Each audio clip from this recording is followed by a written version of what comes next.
Bolsonaro is a military man who has defended the use of torture under Brazil's dictatorship. He then rose to presidentship using statements like this. Vamos fuzilar a petralhada aqui do Acre. Que sou homofóbico, sim, com muito orgulho. Do I need to say anything else, or do you get the picture? Brazil is the fastest rising COVID country in the world. And the WHO has considered us the new epicenter of the pandemic. Still, he shows no sign of taking the crisis seriously. In short, he makes Donald Trump seem like Patch Adams. Since the very beginning of the crisis, he has not stopped going out, thereby encouraging others to do the same. You guys got pissed off because of a measly Trump rally in Tulsa 3 months after the outbreak in the US. But Bolsonaro does that all the time. He goes to demonstrations against the Congress. He goes to demonstrations calling for military intervention. He goes to packed city markets. He goes to military ceremonies. He goes barbecue hopping on a jet ski. He goes to protests against the Supreme Court.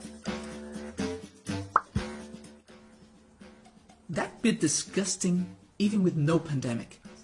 Much like Trump, Bolsonaro justifies his actions by professing to believe in miracle cures. For starters, they're both obsessed with the Shut up, I'm Brazilian! They're both obsessed with a drug with no evidence of working against the disease. But there's a big difference between Trump talking about this in press conferences and what our guy's doing.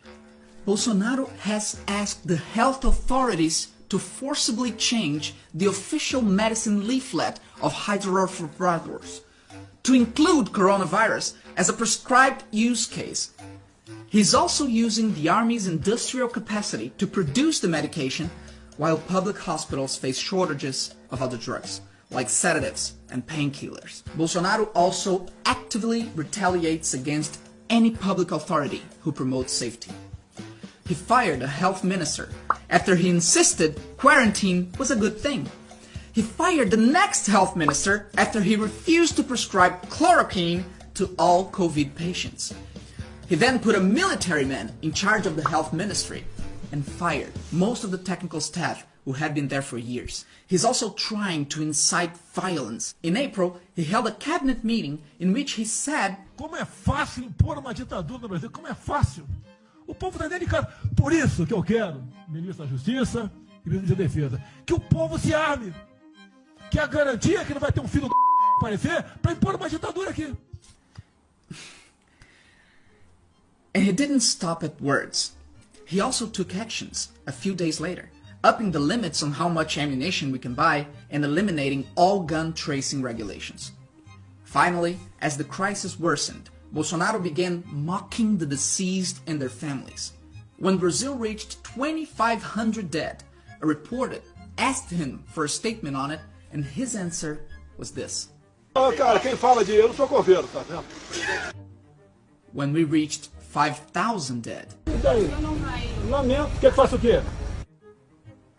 When the death toll got to 30,000. Lamento a todos os mortos, mas é o destino de todo mundo. When we reached 50,000 dead, he got musical.